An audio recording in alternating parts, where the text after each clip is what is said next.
کیا آپ تصور کر سکتے ہیں کہ آپ کے نام پر رجسٹرڈ زمین آپ کا گھر، آپ کی دکان یا آپ کا پلاٹ ہو، لیکن ایک دن آپ کو صرف ایک نوٹس ملے اور کہا جائے کہ یہ جگہ خالی کر دیں، اور اگر آپ انکار کریں تو کروڑوں روپے جرمانے کا سامنا کرنا پڑ سکتا ہے؟ جی ہاں، ایک ایسا ترمیمی بل سامنے آیا ہے جس نے ملک بھر میں نئی بحث چھیڑ دی ہے۔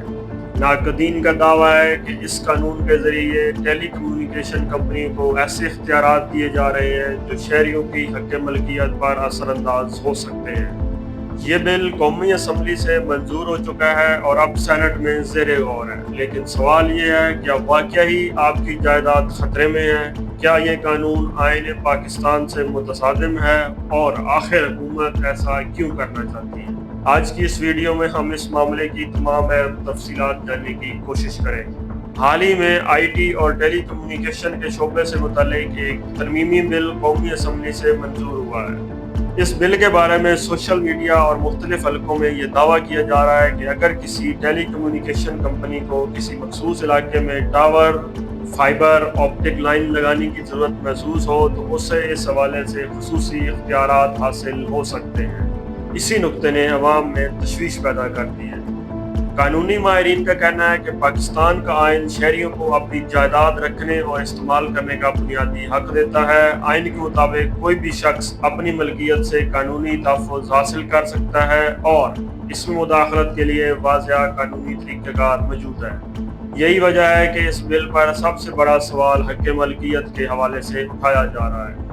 ناقدین کا موقف ہے کہ اگر کسی نجی کمپنی کو یہ اختیار دے دیا جائے کہ وہ کسی شخص کی زمین یا جائیداد پر اپنا انفراسٹرکچر نصب کرے اور مالک کی رضامندی ثانوی حیثیت اختیار کر جائے تو یہ ایک خطرناک مثال بن سکتی ہے۔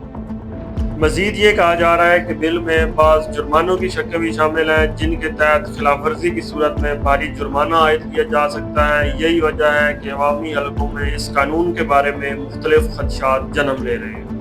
دوسری طرف حکومت اور متعلقہ اداروں کا موقف اب بالکل مختلف ہے۔ ان کا کہنا ہے کہ پاکستان تیزی سے ڈیجیٹل دور میں داخل ہو رہا ہے۔ بہتر موبائل نیٹ ورک، تیز رفتار انٹرنیٹ، فائبر آپٹک اور مستقبل میں 5G ٹیکنالوجی کے لیے قانونی رکاوٹوں کو کم کرنا ضروری ہے۔ حکومتی موقف کے مطابق اگر ٹیلی کمیونیکیشن نظام کی تنصیب میں غیر ضروری رکاوٹیں برقرار رہیں تو پاکستان ڈیجیٹل ترقی کی دور میں مزید پیچھے رہ سکتا ہے۔ لیکن سوال پھر بھی برقرار ہے، اگر مقصد صرف ڈیجیٹل ترقی کا ہے تو کیا موجودہ قوانین کافی نہیں؟ کیا زمین کے مالک کی رضامندی کے بغیر ایسا کوئی نظام کامیاب ہو سکتا ہے؟ اور کیا ترقی کے نام پر بنیادی حقوق کو محدود کیا جا سکتا ہے؟ قانونی ماہرین اس بات کی بھی نشاندہی کر رہے ہیں کہ ماضی میں جب بڑے سرکاری منصوبے بنائے گئے، چاہے وہ موٹر ویز ہو، میٹرو بس ہو یا اورنج لائن ٹرین، تو زمین کے حصول کے لیے باقاعدہ قانونی طریقہ کار اختیار کیا گیا تھا۔ متاثرہ افراد کو معاوضہ دیا گیا، اعتراض کی صورت میں عدالت سے رجوع کا حق موجود تھا اور تمام کارروائی ایک مقررہ قانونی فریم ورک کے تحت کی گئی تھی۔